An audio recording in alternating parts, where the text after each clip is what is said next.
তারা এখানে সঙ্গীত পরিবেশনা করলো, আমাদের বিরোধী দলীয় নেতা বক্তৃতা দিলেন, অনেক কিছু হোক। আমার কাছে গেলে আপনার কাছে গেলে আমার একটাই প্রশ্ন, যে আমাদের জাতীয় সংসদের দক্ষিণ প্লাজায় অন্য একটা দেশের স্বাধীনতা দিবস এভাবে ঘটা করে পালন করা, তাদের জাতীয় পতাকা উত্তোলন করে, এরকম দৃশ্য আপনি এর আগে কখনো দেখেছেন কিনা? না, এরকম দেখিনি। এবং এটা যখন আমি দেখলাম আমার কাছে খালি মনে হচ্ছিল যে এটা কি আমেরিকার কলোনি হয়ে গেল।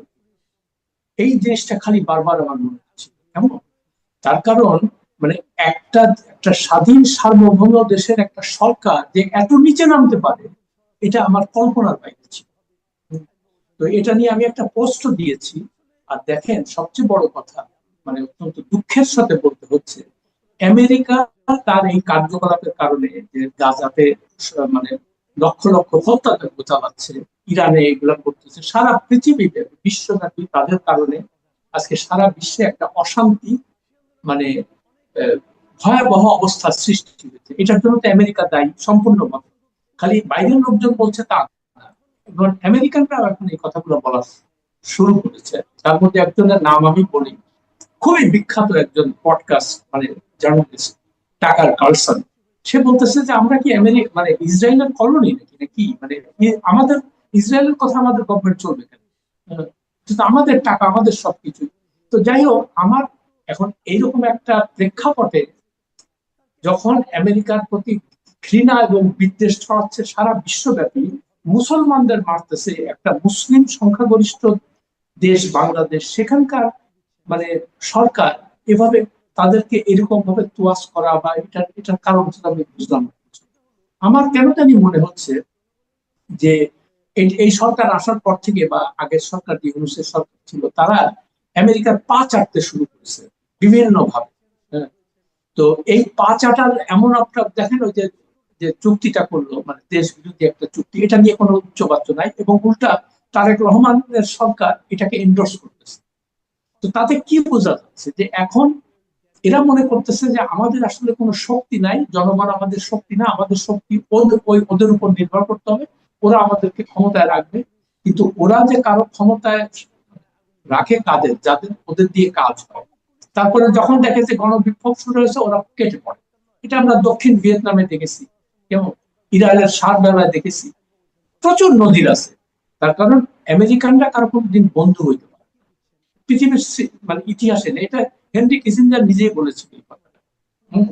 তো যাই হোক, যে মানে এই কথাটা তো কি বলবো আর, আমার এত একটা কষ্ট লাগে। জিনিস আমরা দেখলাম, এখানে আমাদের দেশের জাতীয় সংসদের বিরোধী দলীয় নেতা ডক্টর শফিকুর রহমান, উনি বক্তব্য দিলেন, এবং উনি বক্তব্য দেওয়ার কালে উনি যুক্তরাষ্ট্রকে এই বলে ধন্যবাদ দিলেন যে যুক্তরাষ্ট্র মধ্যপ্রাচ্যের যুদ্ধ থামানোর ক্ষেত্রে উদ্যোগ নিয়েছে। তো আমি আমি বুঝতে পারলাম না, যুদ্ধটা শুরু করলো কে? না না, আমি আমি সেই কথাটাই বলছি, আমি লিখেছি এই কথাটা, যে জামাত ইসলামী একটা পিওর মুসলমানের দল, পিওর এক ধর্মভিত্তিক দল। তো তাদের তো সবচেয়ে বেশি নিন্দা করা আমেরিকার এই যে কার্যকলাপ গুলো, তাই না? আমেরিকাতে যুদ্ধটা সৃষ্টি যুদ্ধ চাপিয়ে দিয়েছে তাদের উপরে ইসরায়েলকে দিয়ে, এবং তারা মিলেমিশে এগুলা করছে। এবং এখন বলছে যুদ্ধ বন্ধ, যুদ্ধ বন্ধ করতে চাচ্ছে কি জানো না, বিকজ গ্যারা কলে পড়েছে আমেরিকা। ইরান যে এরকম ভাবে তাদেরকে নাস্তানাবুদ করবে এটা তারা বুঝতে পারেনি। আচ্ছা, এখন শফিকুর রহমান জামাত ইসলামের প্রধান, সে যখন এই কথাটা বলে, তো এই লোকটাকে তো আমার পাক্কা ধান্দাবাজ মনে হচ্ছে। এই লোকটা তো কোনো ভালো লোক না। হ্যাঁ, তারপর এই লোকটাকে কিন্তু আগে আমি আমার মনে আপনার অনুষ্ঠান বলছি যে লোকটার মধ্যে মানে সততা আছে, এবং সে তারা যদি ক্ষমতায় যায় দেশটা ভালো। এখন মনে হচ্ছে তো নাম্বার ওয়ান ধান্দাবাজ। হ্যাঁ, কারে কখন তেল মারতে হবে, কারে কি করতে হবে। নাহলে দেখেন, বিএনপি আসার পরে যে সমস্ত কাজকর্ম করতেছে একের পর এক, যে আমেরিকার সঙ্গে চুক্তির কথা বলেন, তারপরে আইন শৃঙ্খলা, একটা কথা বলে না এই সমস্ত নিয়ে। হ্যাঁ, বিশেষ করে আমেরিকার যখন প্রসঙ্গটা আসে একটা কথা বলে। তার মানেটা কি বোঝা যাচ্ছে যে এই সরকারও মানে বিরোধী দলও এদের বিটি। আগে ছিল গৃহপালিত মানে বিরোধী দল, আর এখন এই আমল হয়েছে বি।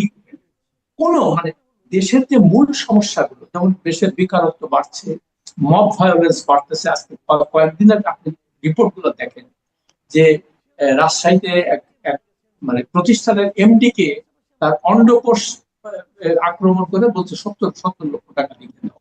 কালকে দেখলাম কি বলে নারায়ণগঞ্জে একজনকে ছিনতাইকারী সন্দেহে তাকে মানে ওদের সাথে বেঁধে পিটিয়ে মেরেছে।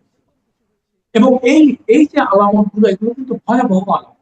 অর্থাৎ বিরোধী দল হলে কি হওয়া উচিত ছিল, এইগুলো নিয়ে সোচ্চার হওয়া যে না, ইউনূসের সময় যে জিনিসগুলো হয়েছে আমরা তো নতুন সরকারকে কাছ থেকে এটা আশা করি না, তোমরা এটা বন্ধ করতে পারছো না। কিন্তু ওই নিয়ে ওসব নিয়ে তারা এখন আমেরিকার গুণগান গাচ্ছে, আমেরিকা এটা করতেছে, আমেরিকার দক্ষিণ প্লাজায় নিয়ে। তো এটা তো আমার মনে হয় যে বাংলাদেশের যে সরকার এখন তাদেরকে মানে জনগণের কোর্টের সামনে হাজির করানো উচিত যে তুমি এটা কেন বলি।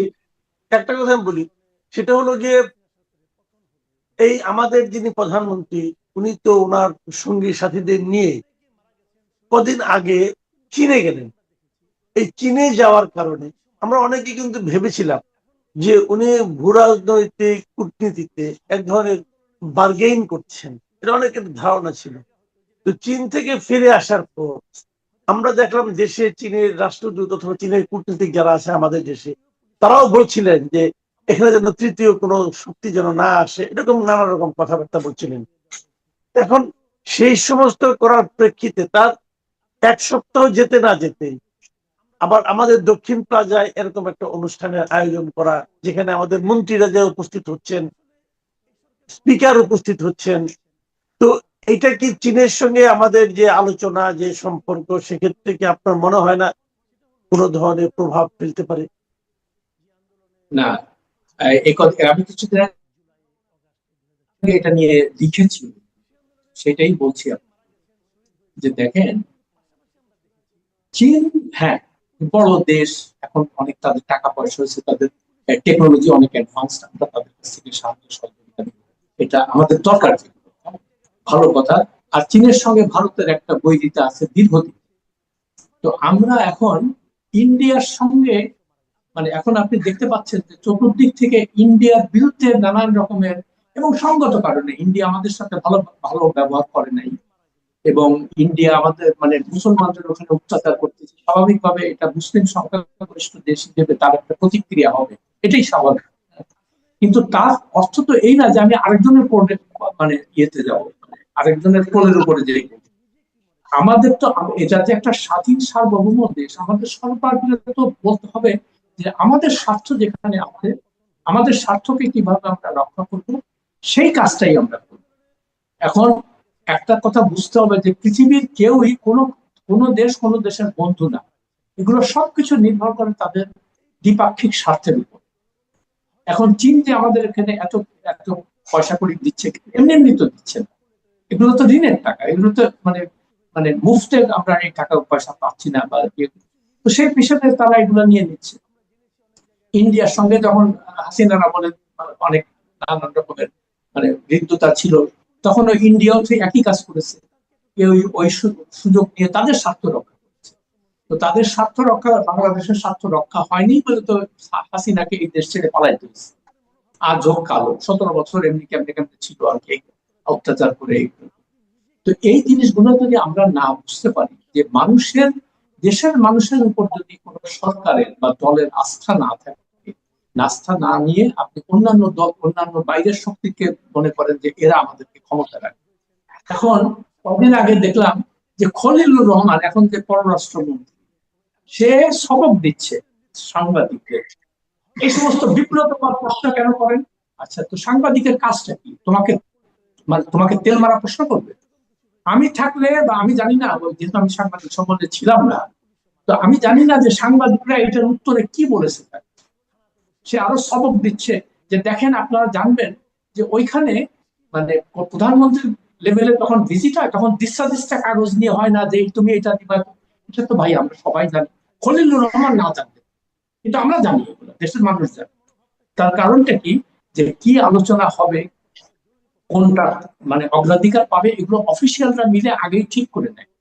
শুধু মানে হাইয়েস্ট লেভেলে যখন মিটিং হয় তখন সেটারই একটা প্রতিফলন, রিফ্লেকশন আমরা দেখতে পাই। কিন্তু একটা জিনিস লক্ষ্য করেন, তাদের অফিসিয়াল মিটিংটা ছিল তারেক রহমানের যে কাউন্টার পার্ট, ওদের প্রধানমন্ত্রী, হ্যাঁ, লি চিয়াং, এরকম একটা কিছু নাম, যাই হোক। তো সেইখানে অফিসিয়াল যে মিটিং হয়েছে সেখানে কিন্তু করিডোরের কোনো কথা বলা হয়নি। পরের দিন যখন সে শি জিনপিং এর সঙ্গে দেখা করতে গেছে, তখন ওটা ছিল কিন্তু সৌজন্য সাক্ষাৎ, মানে মেন আলোচনা তো প্রধানমন্ত্রী লেভেলে হয়ে গেছে। এখন তখন সেখানে সে বলছে কি যে আমরা ওই এই মায়ানমারের ভিতর দিয়ে আমাদের করিডোর তোমরা দাও, তাহলে এটা কিন্তু কোনো কথা। এখন এই গরিব দেশটার বেলায় যেই যাচ্ছে, যাকেই পাচ্ছে বলতেছে, ওই আমেরিকা বলছিল না যে আমার মানবিক করিডোর দাও, তারপরে তুমি আমার সাথে যুদ্ধ বিমান কেনো, এই বোয়িং বিক্রি করো, চায়নাও একই কথা বলতেছে, তুমি আমার কাছ থেকে যুদ্ধ বিমান কেনো, সমরাস্ত্র কেনো। তো আমাদেরকে, আমরা যদি আমাদের নিজের স্বার্থ, আমাদের কোনটা প্রয়োজন, আমরা কিভাবে নিজের স্বার্থকে রক্ষা করব, সেটা যদি আমরা না বুঝি, তো বিদেশি শক্তিগুলো এইভাবে করতে থাকবে। তো এখন সাংবাদিক যদি সত্যিকার অর্থে সাংবাদিকরা হতো যে আপনি আমাদেরকে সবক দিচ্ছেন, আপনার তো অ্যাকচুয়ালি থাকার কথা জেলে। কেন জেলে থাকবে?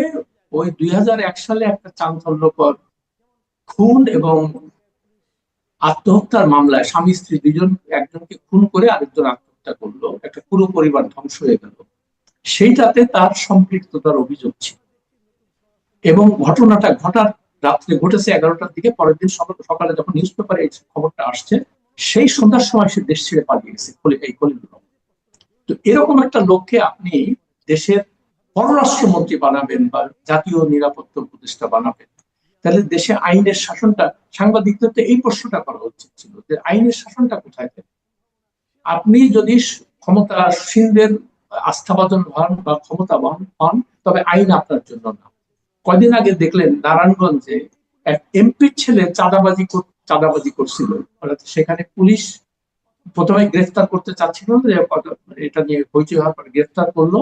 তারপরে গ্রেফতার করার পরে কি হলো দেখলাম, তাকে ওই মুচলেখা নিয়ে তাকে ছেড়ে দেওয়া হয়েছে। তো মানে আপনি যখন এই ধরনের কাজকর্ম করেন একটা সরকার, তখন অন্যান্য মানুষের কাছে কি বার্তা দেয় যে এই দেশে আপনি শুধুমাত্র ক্ষমতাবান হবেন বা ক্ষমতাসীনদের সঙ্গে সম্পর্ক থাকলে আপনার আইন টাইন বিচার টিচার আপনার জন্য।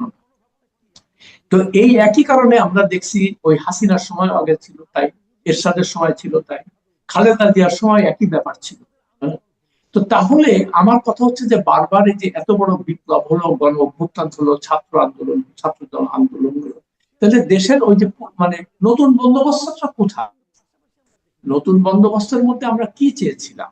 আমরা চেয়েছিলাম যাতে করে দেশে বৈষম্য কম, একটা লুটেরা শ্রেণী যেন দেশটাকে মানে দখল করে দেশের উপর প্রভাব বিস্তার না করে। দেশে যদি কেউ অন্যায় করে, সে যত বড় শক্তিশালী হোক না কেন, তার শাস্তি হবে, তাকে বিচারের আওতায় আনা হবে। এইগুলো তো আমরা এই আন্দোলনের মূল যে চাওয়াটা, বা প্রত্যেকটা গণ আন্দোলনের চাওয়াটাই এইটাই ছিল, কিন্তু কোনো কিছুই হচ্ছে না। ওই আগের পুরনো বন্দোবস্তই থাকছে। এই যে কয়েকদিন আগে আমি যে চীন থেকে ঘুরে আসলাম, সেখানে দেখেন যে 1 নম্বর কথা, শীর্ষ নেতৃত্ব সাংঘাতিক সব, কোনো দুর্নীতির মধ্যে না। আর দুর্নীতি যারা করে ওইখানে বড় বড়, কয়েকদিন আগেই দেখলাম 14 জন শীর্ষ কর্মকর্তা, তার মধ্যে একজন জেনারেলও ছিল। আর ওদের ওখানে একটা সিস্টেম কি জানেন, তারা হলো যে যখন তাদের বিরুদ্ধে কোনো অভিযোগ ওঠে, সঙ্গে সঙ্গে তাদের সেই পদ থেকে সরায় দেয়, সরাই দিয়ে বলে যে ঠিক আছে, ইনভেস্টিগেশনটা আগে হোক, তুমি যদি প্রমাণ হয় যে তুমি এটার মধ্যে জড়িত ছিল, তোমাকে ছেড়ে দেওয়া। আর যদি প্রমাণ হয় যে তুমি মানে অন্যায় করেছো বা এই দুর্নীতি করেছো, তোমার শাস্তি হবে। তো তারা কিন্তু পদে থাকতে দেয় না, সঙ্গে সঙ্গে তাদেরকে ওখান থেকে রিমুভ করে দেয়। এবং কয়দিন আগে আর তাদের মানে শাস্তিটা দেখেন, ফায়ারিং স্কোয়াডে মৃত্যু। এবং এই যে এত কঠোর যে আইনটা, এই কঠোর আইন করে চালু আছেই বলে চীন সারা বিশ্বে এখন প্রায় 1 নম্বর দেশ হতে চলেছে। আইন শৃঙ্খলা বলেন, এত সেফ কান্ট্রি যে কল্পনার বাইরে। তাদের স্কোরিং হলো ইন্টারন্যাশনাল লেভেলে সেফটি এন্ড সিকিউরিটি লেভেল 98%, মানে 98% হলো সেফ। আর আপনি আমাদের কথা চিন্তা, ইভেন আমেরিকার কথাও চিন্তা করেন, আমেরিকার যে স্বাধীনতা দিবসের দিনে ওদের যে 250 বছর হলো, সেই দিনে 9টা মানে গুলির ঘটনা ঘটেছে সারা আমেরিকা। তো আমেরিকা তো একটা ভেরি ইনসিকিউর কান্ট্রি, তাই না?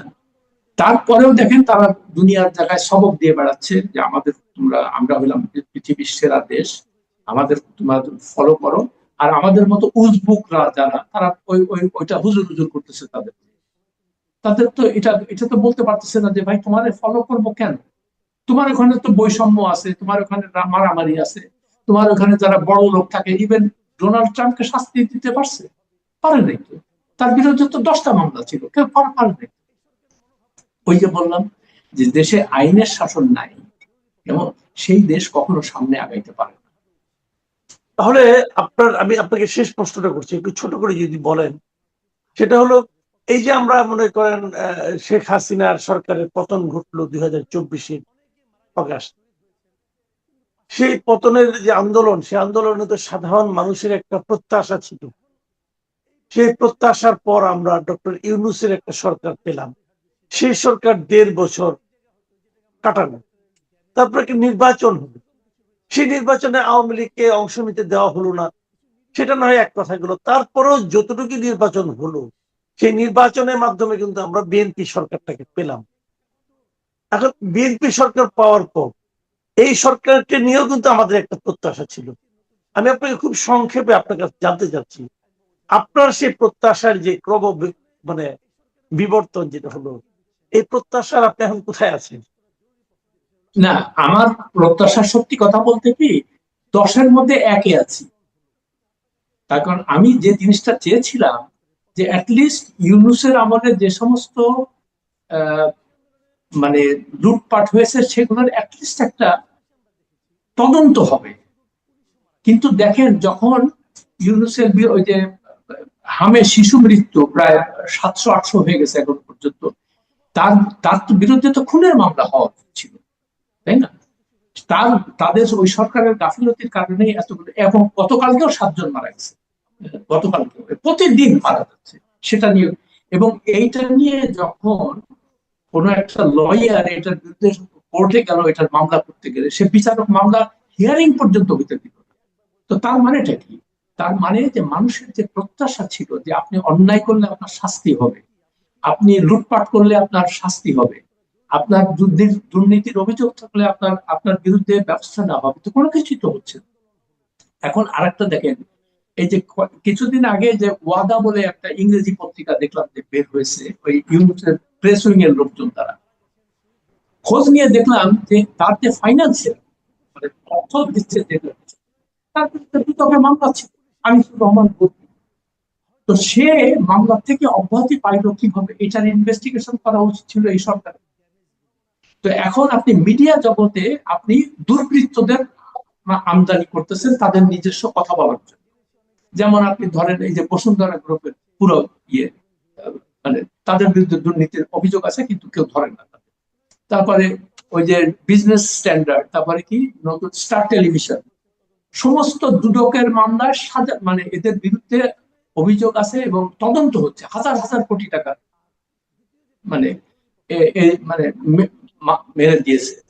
কিন্তু আশ্চর্যের ব্যাপার দেখেন, একটা দুদককে বসায় রাখছে ওখানে চুপচাপ। হ্যাঁ, তাদের কোনো কাজ নাই। সে যদি একটা স্বাধীন প্রতিষ্ঠান হয়, ওইদিন শুনলাম সালাউদ্দিন আহমেদ বলতেছে যে পার্লামেন্টে দাঁড়িয়ে স্বরাষ্ট্রমন্ত্রী, যে আমি তারেক রহমান প্রধানমন্ত্রীকে অনুরোধ করবো যে আপনি এদের বিরুদ্ধে এই ব্যবস্থা নেন, এই লুটপাটের বিরুদ্ধে। প্রথম কথা হলো দুদক যদি একটা স্বাধীন সার্বভৌম প্রতিষ্ঠান হয়, সেখানে প্রধানমন্ত্রীর হস্তক্ষেপ করার তো কোনো স্কোপ নেই, রাইট, তাই না? তো তাহলে আপনি এই না, তাইলে তাইলে তো আগের আগের বন্দোবস্ত ছিল, হাসিনার সময় যা ছিল ওই দুদক ওই সরকার কি বলে ওইটা শুনবো, আর হাসিনার সময় যা ছিল তাহলে তাহলে মানুষ কি পাইলো তাহলে? এই যে এত আন্দোলন হলো, এত লোক, এত ছেলে পেলে মারা গেল, মানুষ পেলোটা কি? আলটিমেটলি তো কিছুই পেলো না। ওই সেই জন্য আমি ওই রিক্সাওয়ালাদের যখন রিক্সা যাই না, তখন জিজ্ঞেস করি এই যে জুলাই ইয়ে হলো না, অ্যানিভার্সারি, দ্বিতীয় অ্যানিভার্সারি, তো আমি ওইটার মধ্যে লিখলাম যে আমার তো কোনো মানে ইয়ে নাই, এটাতে আমার তো কোনো মাথা ব্যথা নাই। তার কারণ জুলাই নিয়ে যারা লাফালাফি করতেছে এরা সবগুলো জুলাইয়ের সুবিধাভোগী। এই যে দেখেন এই হাসনাত বলেন, নাহিদ বলেন, সার্জিস বলেন, মোহাম্মদ ইউনুস বলেন, তারপরে জামাতে ইসলামী বলেন, এগুলো সব জুলাইয়ের ইয়ে না, বেনিফিশিয়ারি না? হুম, তারেক রহমান বলেন, কিন্তু আসল বেনিফিশিয়ারি আমার ছিল এই দেশের সাধারণ মানুষের, কিন্তু তাদের কোনো খবর নেই। সেই জি, জন্য তারা রিক্সাই চালাচ্ছে, বা মানুষের বাড়িতে কাজ করতেছে, একই ব্যাপার। জি, অনেক ধন্যবাদ, অনেক ধন্যবাদ জনাব আরশাদ মাহমুদ। প্রিয় দর্শক, আপনাকেও ধন্যবাদ। আপনারা শুনলেন আরশাদ মাহমুদ ভাইয়ের বিভিন্ন বিশ্লেষণ। আমরা শুরু করেছিলাম যুক্তরাষ্ট্রের স্বাধীনতা দিবস উদযাপন আমাদের জাতীয় সংসদ ভবনের দক্ষিণ প্লাজা, এটা অস্বাভাবিক কিনা এই প্রশ্নের মাধ্যমে।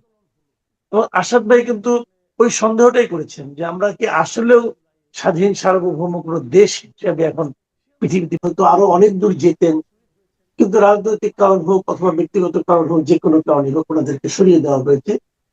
তার একটা সমাধানের অথবা সান্ত্বনা পুরস্কার দেওয়ার একটা চেষ্টা আমরা দেখতে পাচ্ছি।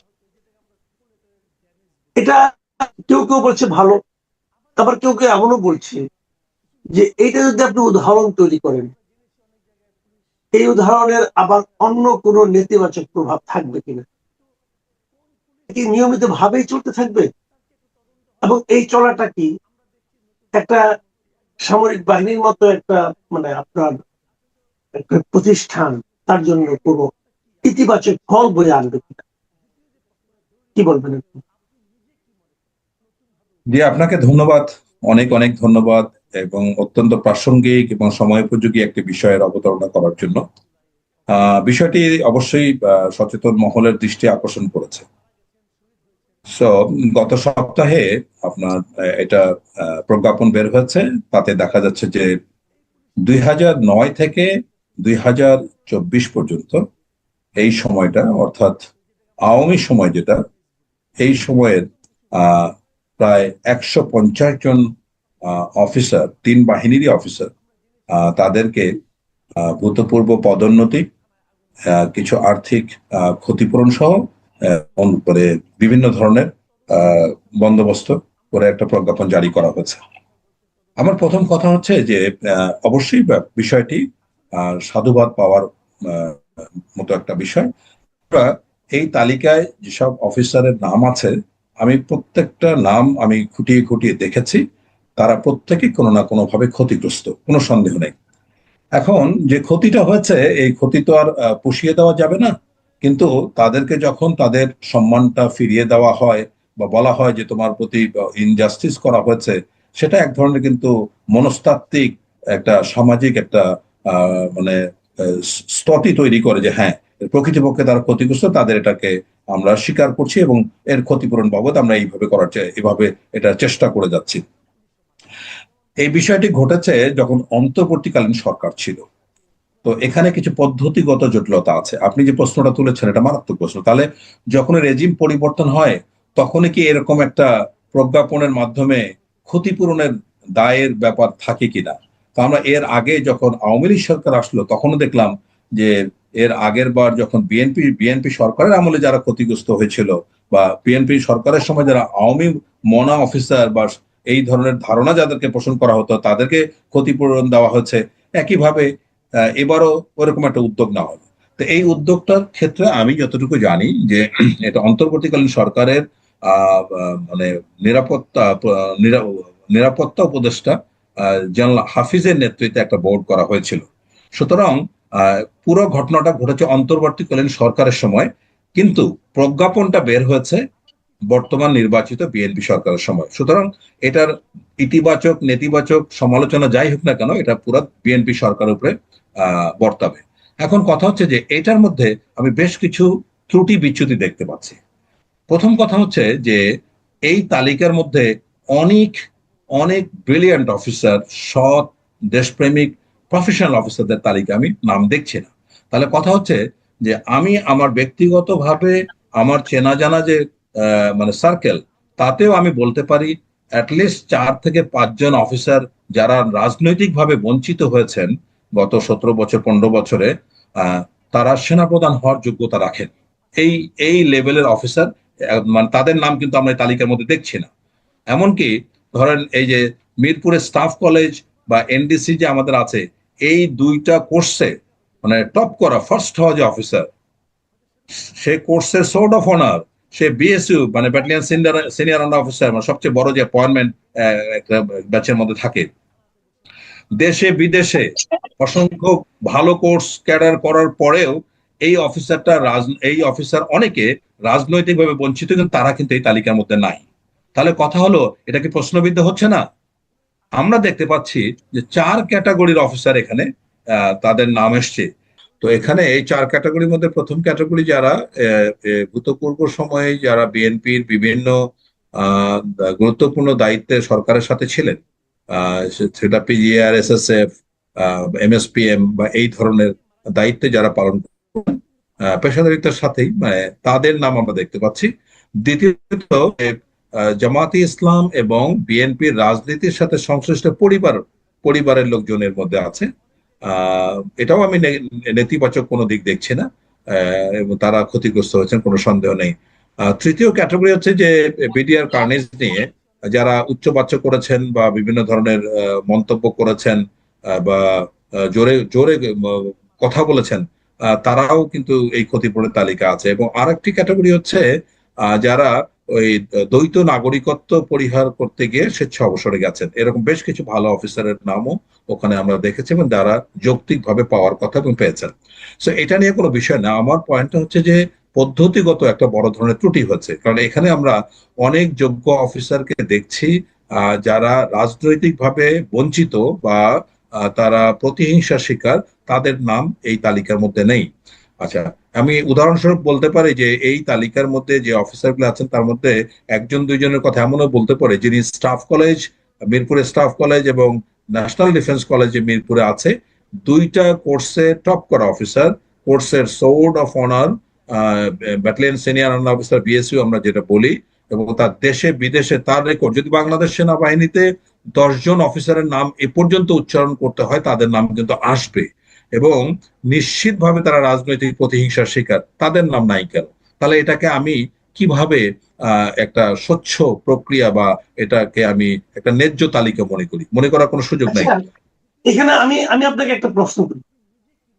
এই প্রশ্নটা হলো, যেমন ধরেন এখন তো বিএনপি সরকার আসছে, আওয়ামী লীগ সরকারের পর বিএনপি সরকার আসছে এবং এর আগে অন্তর্বর্তীকালীন সরকার ছিল। তাহলে এ সময়েও কি এমন ঘটনা ঘটেনি যে আওয়ামী লীগের সরকারের সঙ্গে অতিরিক্ত ঘনিষ্ঠতা ছিল, এমন অভিযোগের দায় অথবা এমন কারণে অনেক সামরিক কর্মকর্তাকে বাধ্যতামূলক অবসরে দেওয়া হয়েছে এই গত 1.5-2 বছর? তো এরাও তো তাহলে পরবর্তী সময় যদি কখনো সরকার পরিবর্তন হয়, তখন তারাও তো ক্ষতিপূরণ পেয়ে তারাও হয়তো আবার ভূতাপেক্ষা কোনো একটা পুরস্কার পেয়ে গেল। এরকম কি হওয়ার সম্ভাবনা দেখেন না আপনি? না, এই সম্ভাবনা তো রয়ে যাচ্ছে, কারণ এই সিস্টেমটা পুরোনো সিস্টেমই তো ফিরছি আমরা। এবং অন্তর্বর্তীকালীন সরকারে আমি আপনাকে এর আগের শোতে একটা কথা বলেছি যে পুরো পৃথিবীতে আমার মনে হয় মিলিটারি অলিগার্কি কি দানবীয় কি নিষ্ঠুর কি মর্মান্তিক হতে পারে, এটার উদাহরণ শুধুমাত্র এখন বাংলাদেশ। আমি অন্য কোনো, এবং পাকিস্তানকেও দেখছি না, মিয়ানমারকেও দেখছি না। মিলিটারি অলিগার্কির যে আয়রন রুল, এটা ফিরতে বাধ্য। আপনি কেন ইমাজিন যে বাংলাদেশ সেনাবাহিনীর একজন জেনারেল, তার হাতে 800-900 খুন হয় বা 1000 কোটি টাকা লোপাটের সাথে জড়িত হয়, এটা চিন্তা করা যায়? তো এইটা তো, এই ইউনিফর্ম তো আমরা চাই নাই, এই সেনাবাহিনী তো আমরা চাইনি। সুতরাং এই প্রক্রিয়ার কোনো সংস্কার করা হলো না, এই জিনিস, এই দানব ফিরতে বাধ্য। সুতরাং অন্তর্বর্তীকালীন সরকারে আমরা দেখলাম বেশ কিছু সামরিক অফিসার যারা সরাসরি অপরাধে জড়িত, গুম খুনের মতো অপরাধ থেকে শুরু করে অর্থ পাচার থেকে শুরু করে অনেকে জড়িত, আমরা তাদের নাম জানি। তাছাড়া কিন্তু অনেক অফিসার যারা আওয়ামী শাসনের সময় বা শেখ হাসিনার সাথে প্রত্যক্ষভাবে খুব নোংরা ভাবে জড়িত ছিল, মানে অনৈতিক কাজের সাথে জড়িত ছিল, আমি অনৈতিক কাজে বলে গুম খুম বা অন্যান্য ব্যাংকের ম্যানিপুলেশন এই ধরনের কাজের সাথে জড়িত ছিল, তাদের কিন্তু কোনো বিচার করা হয় নাই। এরকম অনেক অফিসারকে এখনো আমরা চাকরিতে দেখছি, তারা হয়তো লোকিতে আছেন। এমনকি আমি একটা জায়গায় এই গভর্নমেন্টকে মানে ধন্যবাদ জ্ঞাপন করতে চাই, এই গভর্নমেন্ট ক্ষমতা আসার পরে এরকম তালিকা ধরে কিন্তু আওয়ামী লীগের অফিসারদেরকে, আওয়ামী লীগ সমর্থ অফিসারদেরকে তালিকা এখনো বের করে নেই। আমি জানি না সামনে কি হবে। হতে হয়তো বা হবে, কিন্তু আমার বিষয়টা হচ্ছে যে সিস্টেমে তো যেহেতু পরিবর্তন হলো না, কোনো সংস্কার হলো না, সুতরাং আবার ওই সিস্টেম তো রিপিট হতে বাধ্য। আমার বক্তব্য হচ্ছে যে এই যে তালিকাটা 150 জনে বের হলো, এটা স্বচ্ছ তালিকা নয়। এখানে যারা সবার প্রতি আমরা সহানুভূতিশীল, সবারই পাওনা ন্যায্য, আমি সেটাকে মেন করেই বলছি। কিন্তু অনেক অনেক যোগ্য অফিসার এই তালিকার মধ্যে মানে আসেন নাই। আমি মনে করি যে প্রত্যেকটা বাহিনী সদর দপ্তরে এইসব অফিসারদের পুঙ্খানুপুঙ্খ রিপোর্ট আছে, কেন এক্স কে দেওয়া হয় নাই, কেন ওয়াই কে দেওয়া হয় নাই, এবং এগুলি রাজনৈতিক কারণ। সুতরাং বাহিনী সদর দপ্তরগুলি উচিত নিরপেক্ষভাবে একটি বোর্ড গঠন করে 2009 থেকে 2025-24 পর্যন্ত প্রত্যেকটা কোর্সের অফিসারদের তালিকা বের করে একটা ফ্রেশ লিস্ট বের করতে হবে। আচ্ছা, আদারওয়াইজ এটা অবশ্যই একটা কথা আপনি আমাকে বলেন, আপনি একটা কথা বলেছেন, আমি এটা একটু ক্লিয়ার হতে চাই। আপনি এই 150 জনের তালিকাকে বলছেন এটা স্বচ্ছ তালিকা নয়, নাকি বলছেন এটা পূর্ণাঙ্গ তালিকা নয়? স্বচ্ছ এটা নাকি আমি পূর্ণাঙ্গ? আমি আমি বলছি পূর্ণাঙ্গ তালিকা নয়। মানে এই ক্ষতিপূরণের যদি ব্যাপার দাঁড়ায়, এই ক্ষতির হকদার এখনো অনেক অফিসার আছেন। তাদের এখানে যারা আছেন তাদের থেকে হয়তোবা তারা যোগ্যতায় দক্ষতা অনেক উপরে, এবং তারাও রাজনৈতিকভাবে, এনারা যেমন রাজনৈতিকভাবে প্রতিহিংসার মানে শিকার হয়েছেন, তারাও কিন্তু প্রতিহিংসার শিকার হয়েছেন। তাহলে তাদের ব্যাপারটা আজকে কেন বিবেচনা আসবে না? কারণ আমি যে বললাম যে এখানে তো দলীয় প্ল্যাটফর্মটা একটা বড় ধরনের বিবেচনা পেয়েছে। তাহলে হুম যারা আমি আমি আমি আমি কোনো দল করিনি সারা জীবন। হুম যতদিন আমি ইউনিফর্মে ছিলাম ততক্ষণ তো আমি কোনো দল করি নাই, কিন্তু আমি তো রাজনৈতিক প্রতিহিংসার শিকার। আমার প্রতি বঞ্চনা করা হচ্ছে। আমি কি প্রয়োজনে ব্রিগেডিয়ার জেনারেল অবস্থায় এবং ন্যাশনাল ডিফেন্স কলেজের প্রধান প্রশিক্ষক থাকা অবস্থায় এরকম একটা লুক্রেটিভ জায়গায়, সম্মানের জায়গা থাকতে আমি স্বেচ্ছা অবসরে চলে গেলাম? প্রশ্নের উদ্যোগ করবে না? অবশ্যই প্রশ্নের উদ্যোগ করবে। কিন্তু আমি আমার হুম হুম। ব্যক্তিগত রেফারেন্স দিতে চাচ্ছি না। কিন্তু এরকম তো আমি বলেছি যে 5-7 জন অফিসার আছেন যারা সেনাবাহিনী প্রধান হওয়ার যোগ্যতা রাখেন, কিন্তু রাজনৈতিক প্রতিহিংসার কারণে সরকারের তাদের নোংরা, তাদের অন্যায় আবদারকে তারা পূরণ করেন নাই বলে তারা পদোন্নতি পান নাই। তাদের নাম কেন আজকে নাই?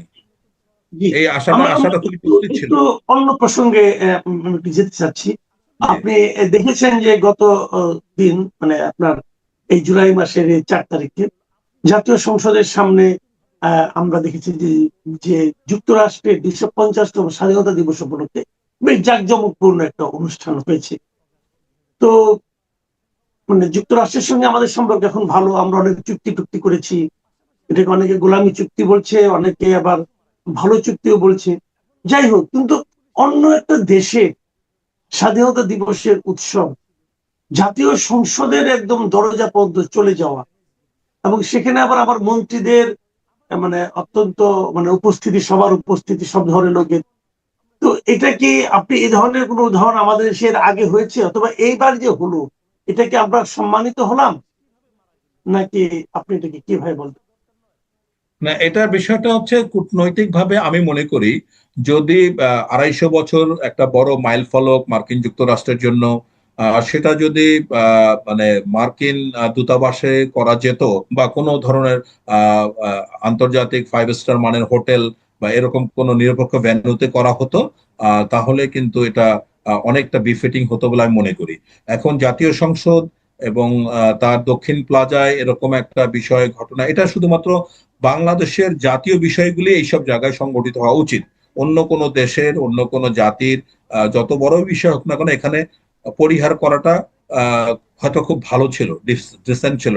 এটা যদি মার্কিন যুক্তরাষ্ট্র থেকে প্রস্তাবের আকারে এসে থাকে, সেটাও ঠিক হয়নি, এবং সরকার যদি স্বপ্রণোদিত হয়েও এই ভেন্যুটাকে অ্যালটমেন্ট করে, সেটাও ঠিক হয়নি। বাট এ বাদে এখন 250 বছর পূর্তি উপলক্ষে এত বড় একটা ঘটনা, আপনি এখানে যে বিষয়টাকে মানে বিবেচনায় আনতে পারেন, যে আপনি দেখুন বর্তমান বাংলাদেশের রাজনৈতিক যে পরিস্থিতি, সেখানে মার্কিন উপস্থিতি, মার্কিন প্রভাব, এটা খুবই সুস্পষ্ট এবং ইঙ্গিতমূলক। তা সেরকম একটা ব্যাপারকে একটা আনুষ্ঠানিক রূপ দেওয়ার জন্য এটা ইউনাইটেড স্টেটস এর পক্ষ থেকে একটা প্রস্তাব আসছে, বা বাংলাদেশ সরকার সেখানে উৎসাহের সাথে যোগদান, সরকারের প্রতিনিধি যোগদান করেছেন। সো এটা এতটুকুই আমি মনে করি যে সমালোচনার বিষয়। বাট এটাকে নিয়ে আমার মনে হয় যে হ্যাঁ, এখন বিষয় হচ্ছে যে এইভাবে তো চীনও চাচ্ছে। মাননীয় প্রধানমন্ত্রী চীন সফরের পরে চীনের রাষ্ট্রদূত বলছেন যে আমরা এইভাবে সহযোগিতা করতে চাই, আমরা কারো হস্তক্ষেপ পছন্দ করব না। তো এই কথাগুলি কিন্তু সংবেদনশীল। আমার দেশের কাজ হবে, আমার দেশের এখানে অনুষ্ঠান হবে, মানে যার খুশি যেখানে করবে, যে কেউ যে কোনো বিষয়ে মন্তব্য করে, এটা কিন্তু একটা স্বাধীন সার্বভৌম দেশের মর্যাদা বৃদ্ধি করে না, বরং আমরা যে মানে অসিলেটেড মানে পেন্ডুলামের মতো ঘোরাঘুরি করি, এইটারই একটা আমাদের অবস্থান ইঙ্গিত করে। তা বাংলাদেশের জি, রাজনীতিতে আমি আমাদের আমি যে, এখানে জি আরেকটা কথা বলি আপনাকে, যে এই যে আপনি বললেন যে আমরা পেন্ডুলামের মতো ঘোরাঘুরি করি, তো এখানে ধরেন আমরা যুক্তরাষ্ট্রকে আমাদের জাতীয় সংসদের দরজা বন্ধ নিয়ে গেলাম।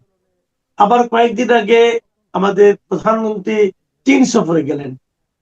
চীন সফরে উনি অনেক ধরনের কথা বলে এসেছেন এবং ওনাকেও অনেক ধরনের কথা শুনতে হয়েছে, উনিও বলেছেন। সব মিলে অনেকগুলো এমওইউ হয়েছে, অনেক কিছু হয়েছে। আমরা এটা দেখার পর আমরা এক ধরনের ব্যালেন্সের কথা ভাবছিলাম, যে ভারতের সঙ্গে আমাদের সম্পর্ক, তার বিপরীতে চীনের সঙ্গে সম্পর্ক এক ধরনের ব্যালেন্স হয়তো হলো। তারপরে আবার দেখলাম এখানে যুক্তরাষ্ট্রকে এতটুকু সুযোগ সুবিধা দেওয়া হলো, এতটুকু সম্মান দেওয়া হলো, সবই ভালো। কিন্তু আমাদের জন্য হয়তো কোনো সমস্যা নেই, কিন্তু এতে কি ব্যালেন্স নষ্ট হবে কিনা? চীন যে আমাদের ভেতর দিয়ে একটা করিডোর চাচ্ছে, বাণিজ্যিক করিডোর, সেটারই বা আপনি কতটুকু সম্ভাবনা দেখছেন? আচ্ছা, এখন আমরা খুবই দুর্বল এই যে ভারসাম্য রক্ষা করার যে কূটনীতি বা স্ট্র্যাটেজি কৌশল অবলম্বন, এখানে আমরা আগাগোড়াই দুর্বল। আমরা পারি না এটা, মানে শুধু আজকের বিষয় না, অতীতের আমরা দীর্ঘদিনের যে আমাদের কূটনৈতিক অবস্থান, আমাদের কৌশলগত অবস্থান, সেখানে আমরা এই ব্যালেন্সটা রক্ষা করতে পারি না। এটা করতে হবে স্মার্টলি। আমরা করতে না পারলে আমাদের উপরে এই পরাশক্তিগুলি মানে ভালো মতো জেঁকে বসবে। এটা আমাদের জন্য কল্যাণকর হবে না। মালয়েশিয়ার দিকে তাকান, ভিয়েতনামের দিকে তাকান, এই দেশগুলো খুব স্মার্টলি সব শক্তিকে ব্যবহার করছে। আপনার দেখেন মালয়েশিয়ার প্রতিরক্ষার ক্ষেত্রে আপনার ইউএস এর অনেক কিছু নিচ্ছে, আবার বাণিজ্যের ক্ষেত্রে চীনের সাথে খুব সুন্দর সম্পর্ক মেনটেন করে যাচ্ছে। তো আমরা এটা পারি না। আমরা দেখা গেল যে কানার মতো যেদিকে আমাদের ডাইরেকশন সেই দিকেই চলতে থাকে, আমরা এখান থেকে আসতে পারি না। এখন দেখুন যে আর বাংলাদেশের অবস্থানটা ভূ রাজনৈতিক ভাবে ইন্দো প্যাসিফিকে এত ইম্পর্টেন্ট যে চায়না, ইউএসএ, ইন্ডিয়া সবাই কিন্তু বাংলাদেশের দিকে খুবই তীক্ষ্ণ নজর রাখে। এখন আমাদের সম্প্রতি মাননীয় প্রধানমন্ত্রী যে চীন সফরে আসলেন, এতদিন তো আমরা ভারতমুখী ছিলাম, মোটামুটি এটার ব্যাপারে কারো কোনো সন্দেহ ছিল না। কিন্তু এই কথা বলার কোনো সুযোগ নাই যে মাননীয় প্রধানমন্ত্রী মালয়েশিয়া এবং চীন সফর করে আসলাম বলে আমাদের ডাইমেনশন চেঞ্জ হয়ে গেছে। এত সহজ না, এটা একটা কালচারের বিষয়। আপনি এই যে ব্যালেন্স যে রক্ষা করবেন, এটা একদিনে হবে না, বছরের পর বছর আপনাকে অপেক্ষা করতে হবে। কিন্তু কথা হচ্ছে যে উদ্যোগটা কি রকম, মানসিকতাটা কি রকম, এগুলি কিন্তু অনেক ক্ষেত্রে ইম্পর্টেন্ট একটা বিষয় হয়ে দাঁড়ায়। এখন আসলে আপনি চায়না আমাদেরকে করিডোর অফার করছে, এই যে আপনি চায়না মাননীয় প্রধানমন্ত্রী জি, সফরের পরে অনেক বিষয়ের সাথে করিডোর তারা অফার করছে। এই যে মানে বাংলাদেশ, মিয়ানমার, চায়না যে করিডোর, এটা কিন্তু বেল্ট অ্যান্ড রোডের ছয়টা রোডের মধ্যে একটা একটা রুট। এখন জি, আমি আপনাকে আগে বলেছি যে সি জিনপিংয়ের পুরা রাজনৈতিক ক্যারিয়ারের মধ্যে সবচেয়ে ব্যর্থ প্রজেক্ট হচ্ছে গিয়ে বেল্ট অ্যান্ড রোড ইনিশিয়েটিভ। এখানে যে ছয়টা রুট আছে, একটা রুটও এস্টাবলিশ করতে পারেনি অদ্যাবধি। এখানে যে কথাগুলি আছে, আমি কিছুক্ষণ আগেই এটা নিয়ে মানে দেখছিলাম যে 6-7টা অবজেক্টিভ নিয়ে কথা বলেছে। এটা ইউনিভার্সাল কথাবার্তা, বিশ্ব ভ্রাতৃত্ব, কানেক্টিভিটি, ব্যবসা, সিল্ক রোডকে রিভাইভ করা, অনেক সুন্দর সুন্দর কথা। তো এগুলির মধ্যে একমাত্র যেটা নিয়ে গর্ব করতে চায় না, সেটা হচ্ছে কি চায়না পাকিস্তান ইকোনমিক করিডোর। এটা কারণ এখানে দেখেন যে আজকের পৃথিবী কমান্ড ইউনিপোলার যে বিশ্ব ব্যবস্থা, এটার কিন্তু নেতৃত্ব দিচ্ছে বিশ্ব মোড়ল এখন ইউনাইটেড স্টেটস। এখন ইউনাইটেড স্টেটস কেন বিশ্ব মোড়ল? কারণ ইউনাইটেড স্টেটস অলরেডি পৃথিবীর দুইটা মহাসমুদ্র ডমিনেট করে একচ্ছত্র ভাবে, ইউনিল্যাটারালি। একটা হলো প্যাসিফিক আর হচ্ছে আটলান্টিক। এখানে চীন তো শেয়ানে শেয়ানে, চীনও চাচ্ছে এরকম দুইটা মহাসাগর ডমিনেট করার জন্য। একটা হচ্ছে প্যাসিফিক, একটা হচ্ছে কি আপনার ইন্ডিয়ান ওশনে ঢোকার জন্য। এবং সাউথ চায়না সি নিয়ে, এখানে ফ্রিডম অফ মুভমেন্ট নিয়ে কোনোভাবেই চায়না চায় না যে ইউএসএ এখানে গিয়ে মাতবরি করুক, কিন্তু সেখানে রীতিমতো ভাবে ইন্টারফারেন্স ইউএসএ করে। তো চায়না বলছে যে ক্যারিবিয়ান সি যেমন ইউএস এর কাছে, সাউথ চায়না সি তেমন আমাদের কাছে। দীর্ঘদিন ধরে ইউএসএ চায়না যেটা চাচ্ছে ভারত মহাসাগরে ঢোকার জন্য, তার জন্য দুইটা রুট, একটা হচ্ছে মিয়ানমারের সিতুয়ে দিয়ে, আর একটা হচ্ছে পাকিস্তানের গোয়েদার দিয়ে। তাহলে চায়না এবং পাকিস্তান যে ইকোনমিক করিডোর, এটা সম্পূর্ণরূপে ব্যর্থ হয়েছে। এখানে $46 বিলিয়ন চায়না নিয়োগ করেছে। কারণটা এটা ব্যর্থ হচ্ছে বিকজ বেলুচরা এটা বিরোধিতা করেছে, এবং একটা সময় চায়নার সাথে পাকিস্তানের সম্পর্ক কিন্তু খুব টানাপোড়েনের ভিতরে চলে গেছে, যদিও এখন এটা ভালোর দিকে আস্তে আস্তে টার্ন নিচ্ছে।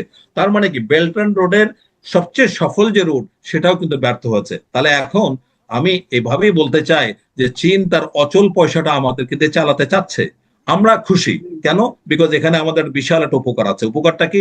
যদি কোনোভাবে এই এই রুটটাকে এস্টাবলিশ করা যায়, তাহলে আমরা 24 থেকে 48 ঘন্টার মধ্যে চায়না থেকে পণ্য পরিবহন করতে পারবো।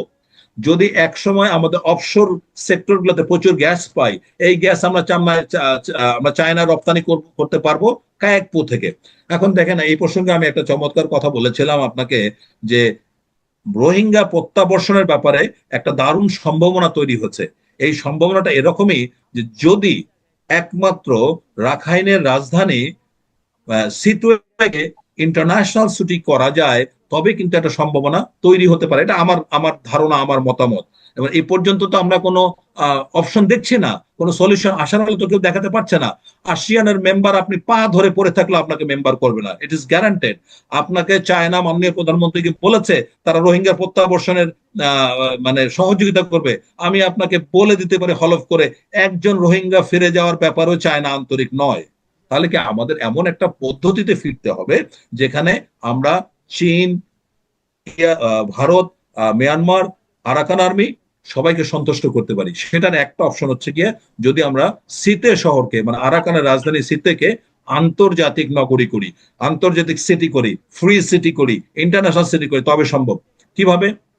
আপনি জানেন যে আরাকান আর্মি এখন আরাকানের 90% জায়গা দখল করেছে, কিন্তু তিনটা জায়গা মানে সিতে শহরের একটা হচ্ছে গিয়া সিতে সমুদ্র বন্দর। এই সমুদ্র বন্দর পরিচালনা করে কিন্তু ভারতের এটা দ্বিতীয় সমুদ্র বন্দর, সাবাহারের পরে, ইরানের পরে। এখন এই যে সিতুয়ে দখল মানে পরিচালনা করে, এর মাধ্যমে ভারত দীর্ঘদিন চেয়েছে কালাদান মাল্টি মডাল প্রজেক্ট দিয়ে একদম কালাতোয়া, পালাতোয়া, জরিনপুর, শিলচর, আইজল পর্যন্ত যাওয়ার জন্য। এই যে একটা রুট পাকিস্তান মানে ভারত চেয়েছিল দীর্ঘদিন ধরে, শিলিগুড়ি চিকেন নেকের একটা বিকল্প রাস্তা বের করার জন্য, এইটা করার জন্য। এইটা এখন জিম্মি হয়ে আছে আরাকান আর্মির উপরে, এবং কোনো অবস্থাতে সিতুয়ে বন্দরের পরিচালনার দায়িত্ব থেকে বা সুযোগ থেকে, প্রভাব থেকে ভারত সরে আসবে না। এখন দ্বিতীয় শহর হচ্ছে গিয়ে কায়াকপু হচ্ছে পুরা মিয়ানমারের পানির কল, অর্থনৈতিক পানির কল। সুতরাং এখান থেকে চীন পাইপলাইনের মাধ্যমে ইউনানে একটাতে গ্যাস এবং একটাতে তেল পরিবহন করছে। মানে সুতরাং কোন অবস্থাতে কায়াকপুর দখল চায়না ছাড়তে চাইবে না। বাকি থাকলো আর একটা শহর মুনাং, যেটা হলো নেভাল বেস জান্তা সরকারের। সুতরাং এই যে মায়ানমারের তৎমদার সরকার বা কায়াকপু বা সিতে, তিনটা জায়গার অধিকার কোনো সময় এই তিনটা দেশ ছাড়বে না। আবার আমরা যখন করিডোরের প্রশ্ন আসবো, তখন কিন্তু আপনার কুনমিং থেকে, ইউনান থেকে এটা মান্দালয় হয়ে আপনার যখন বুথিডংয়ে আসবে, যখন আপনার মংদুতে আসবে, তখন কিন্তু আরাকান আর্মির সম্মতি ছাড়া কোনোভাবে এই করিডোর আপনি এস্টাবলিশ করতে পারবেন না। তাহলে সবকিছু মিলে এখন একটা মাত্র বুদ্ধি, যদি সিতে শহরের নিয়ন্ত্রণ বা এটার উপরে যে সুযোগ সুবিধা আছে, সম্পদ আছে, এইটা যদি সব দেশকে সমানভাবে ভাগ বাটোয়ারার মাধ্যমে যাওয়া যায়, তবেই কিন্তু একটা প্লজিবল সলিউশন আসতে পারে। আরেকটা জিনিস আপনি লক্ষ্য করবেন যে এখন মিয়ানমারের সমস্যাটা কিন্তু এরকম উদাহরণ কি পৃথিবীতে অন্য কোথাও আছে, যে একটা শহরের উপর সবাইকে এরকম আপনার অবাধ যাতায়াতের অথবা অবাধ ব্যবহারের সুযোগ দেওয়া হয়? না, আমার জানা মতে নাই, এরকম নাই। তবে জেরুজালেমকে এরকম একটা ইন্টারন্যাশনাল সিটি করে প্যালেস্টাইনের রাজধানী করা এবং ইসরায়েলের সমপরিমাণ অধিকার রেখে এরকম একটা আলোচনা হয়েছে। এখন দেখেন, এক জায়গার উদাহরণ তো আরেক জায়গায় মিলবে না।